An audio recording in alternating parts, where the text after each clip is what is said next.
దొంగ బాబాగాళ్ళు ఒకరు కాకపోతే ఒకరు మోపైపోయినరు. కాళ్ళు చేతులు చక్కగానే ఉంటాయి, కాయ కష్టం చేసుకోవచ్చు కదా, లేదు గట్ల కాదని చెప్పి లత్కోర్ పనులు చేసులకే ఎగబడుతున్నారు. మొన్ననే కదా ఒక బాబాని చూపించినాం, గదే లత్కోర్ బాబా. ఇప్పుడు ఇంకో లత్కోర్ బాబా చూడు. చూసిన రైన్ని పచ్చబట్టలు వేసుకొని పబ్లిక్ను పిచ్చోళ్ళని చేస్తున్న బాబాగాడు ఇగో ఈడే.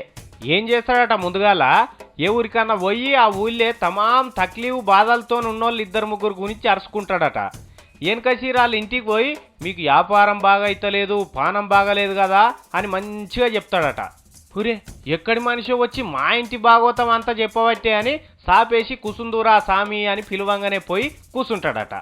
ఆ తర్వాత ముచ్చటగా వాడే చెప్తాడు. ఈనుండ్రి, పెళ్లి గృహదోషం ఉంది, నరగవస్తుందమ్మా మీకు అని చెప్తాను. ఇంట్లో వివాహాలు జరగవు, డబ్బు నిలబడదు, వ్యాపారం బాగుండదని చెప్తానండి. సరే ఎవరైనా నన్ను నమ్మి కూర్చోబెట్టి అడిగి ఇస్తే ఉంగరము డబ్బులు అవన్నీ తీసుకొని బ్యాగులో పెట్టుకుని నా దగ్గర పొట్లం కట్టిస్తానండి. మామూలుగా అయితే వైట్ పేపర్లో 2 పొట్లాలు కట్టిస్తానండి. సేమ్ పొట్లం నా కాడ ఒకటి ఉంటుంది. బాక్స్లో పెట్టించి దేవుడి గదిలోకి వెళ్ళి దండం పెట్టుకొని రమ్మంటానండి.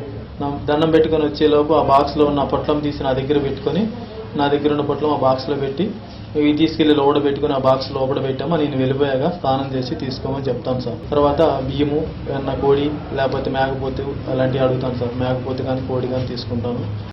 విన్నారా, వీని నోట్లే మానబోయే పొట్లం మార్చి ఉన్న బంగారం ఎత్తుకపోతాడట. సిగ్గు లేదురా వారి. ఇక వీడు వెళ్ళిపోయినాక చూసుకుంటే ఏముంటుంది పొట్లంలా, ఏ ఇట్లే మాన్నే. ఇక ఇట్లనే చాలా ఊర్లలో చేసిందట. ఆఖరికి శంషాబాద్లో కూడా చేస్తే మోసపోయిన వాళ్ళు వచ్చి పోలీసు వాళ్ళకి చెప్పిండ్రట. పాటుకొచ్చి లోపటేసిండ్రు కొడుకుని.